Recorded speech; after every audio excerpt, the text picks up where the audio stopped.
Rest করতে 11:30টার ফ্লাইটে গিয়ে 3:30টার ফ্লাইটে ফিরে আসা, ওইটা কি রেস্ট? এই যে তারা থাকলো না, তারা জুলাই চেয়েছিল, সনদ চেয়েছিল, কতদিন ধরে বলতো জুলাই সনদ ঘোষণা করতে হবে, সেদিন তারা থাকলেন না। এটাকে শহীদদের প্রতি সম্মান দেখানো, এটাকে শহীদদের প্রতি সম্মান দেখানো। এই যে অপরাধ তারা করেছে, অপরাধ, অন্যায় না, অপরাধ। এত করে মানুষ শহীদ হলো, 100-র মতো মানুষ শহীদ হলো, তাদের কথা বেমালুম বলে আমি কক্সবাজারে প্লেনে চলে, হ্যাঁ, আমি হোটেল বুক করে আমি থাকতে গেলাম। এরা দেশ জাতির জন্য কি করবে? এদের পোশাক আশাক, গাড়ি চড়া কত পরিবর্তন হয়েছে। আগে থাকতো ম্যাচে, চড়তো বাসে, এখন কিসে চলে? প্রাইভেট হেলিকপ্টার তারা চলে বেড়ায়।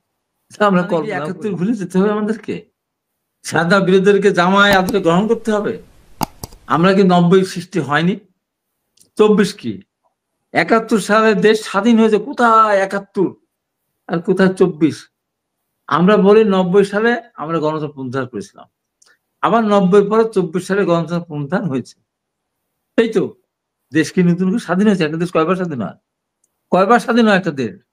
এই যে তার কথা, এদের যে বোঝা, এদের দোষ দেব না আমি, এদের বুঝ শক্তি, এদের বয়স, সবকিছু মিলে রাজনৈতিক ক্যারিয়ার, যারা একটা রাজনৈতিক দল লিড করে নাই, একটা ছাত্র সংগঠনের নেতৃত্ব দেয়নি, যারা মাঠে গিয়ে একদম মায়ের খানে অতীতে, যারা রিমান্ডে যায় না, টিয়ার সেল খায়নি, তারা হঠাৎ করে যদি হয়ে যায়, হঠাৎ করে রাজনীতিতে হওয়া যায় না পা, হঠাৎ করে যত ডাক্তার হওয়া যায় না, হঠাৎ করে ইঞ্জিনিয়ার হওয়া যায় না, হঠাৎ করে একটা সাংবাদিকও হওয়া যায় না, ভালো হঠাৎ করে একটা স্কুলের একটা শিক্ষকও হওয়া যায় না। হওয়া যায় কি? হঠাৎ করে ইচ্ছে করলাম ডাকাত হয়ে যেতে পারে, হঠাৎ করে ইচ্ছে করলে চাঁদাবাজ হয়ে যেতে পারে, হঠাৎ করে ইচ্ছে করলাম হঠাৎ করে একটা ইমোশনাল একটা খুন করে ফেলতে পারে। কিন্তু একটা রাজনীতি হতে গেলে অনেক সময়ের ব্যাপার, সেই অভিজ্ঞতা এদের নেই। এরা মনের সামনে যা আসতেছে তাই এরা বলে যাচ্ছে। এরা মনে করেছিল এদের পেছনে ডাক দিলে হাজার হাজার লাখ লাখ মানুষ, হ্যাঁ, সব দল তখন এখন যায়। আমরা তো স্বাভাবিক, আমাদের ছাত্ররা স্বাভাবিক তো সমাবেশ করলো, তারা তো আমাদের সমাজ পরে সমাবেশ অনেক দেখতেও গেছে, কি অবস্থা। দুঃখের রোদনে, কি দুঃখের রহনে করুণ রোদনে ধীরে ধীরে তার ঠাঁই ক্ষয় বলছে না, তো এই দুঃখের ওই ক্ষয় হয়ে গেছে।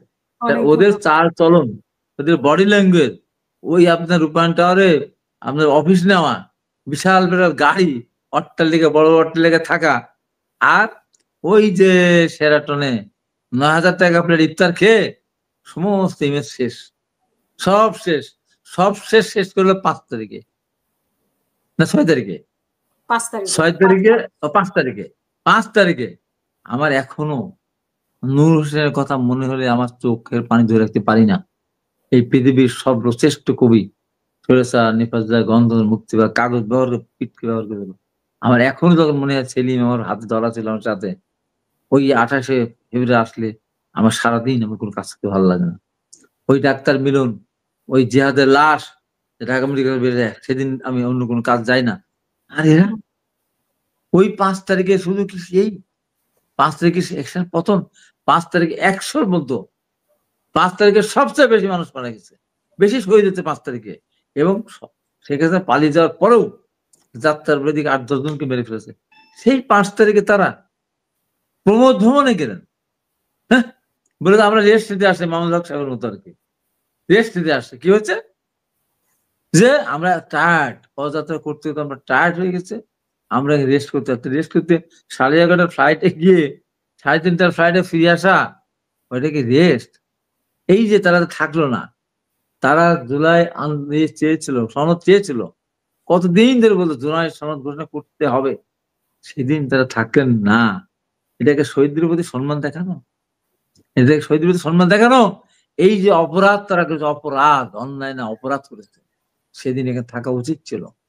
থেকে ওই ঘটনার সাথে একমত না হতে পারে, দ্বিমত থাকতে পারে, আবার আস্তে আস্তে পর্যায়ক্রমে সেগুলি সংশোধন হতে পারে, সংযোজন হতে পারে। তাই বলে আমি থাকবো না? তাই বলে আমি প্রমোদ ভবনে যাবো?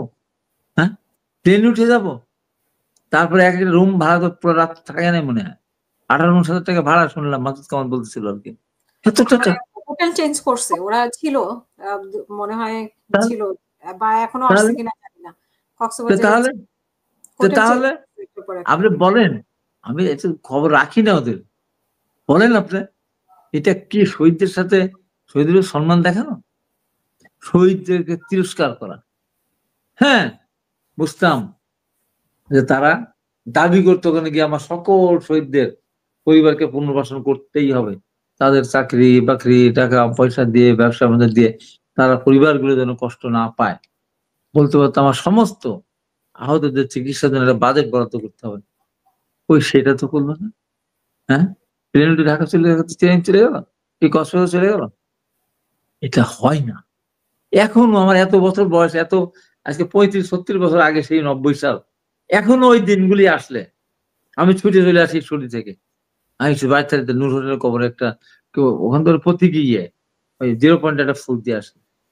বা ওই জিহাদের মারা গেছিল, সে শহীদ হয়েছিল তো ওইতে জিহাদ চত্বর দেখেন, সেখানে ছুটে যায়, ইস্যু থেকে চলে যায়।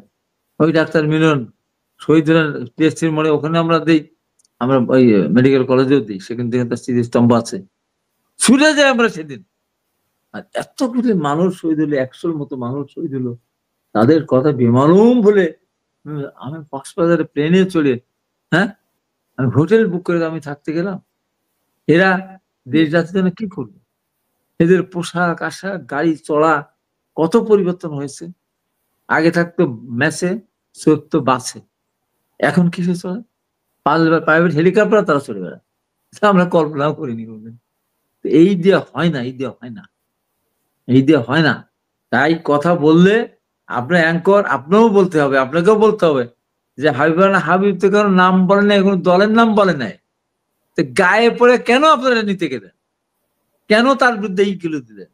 বিএনপি হত্যাকাণ্ডের সাথে জড়িত না, গলা কাটেনি, আপনি কেন গলা কাটার কথা বলে উত্তেজিত করে দিলেন?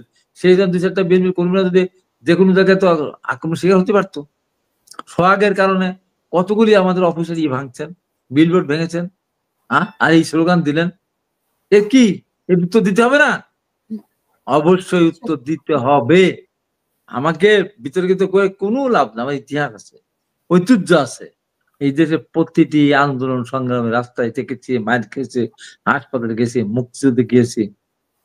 তা অতএব কথা না বলে না বাড়িয়ে সরকার একটা নির্বাচনের তারিখ ঘোষণা করেছেন, আসুন সবাই মিলে জনগণের কাছে যায়, যেতে গেলে ফিরতে হবে।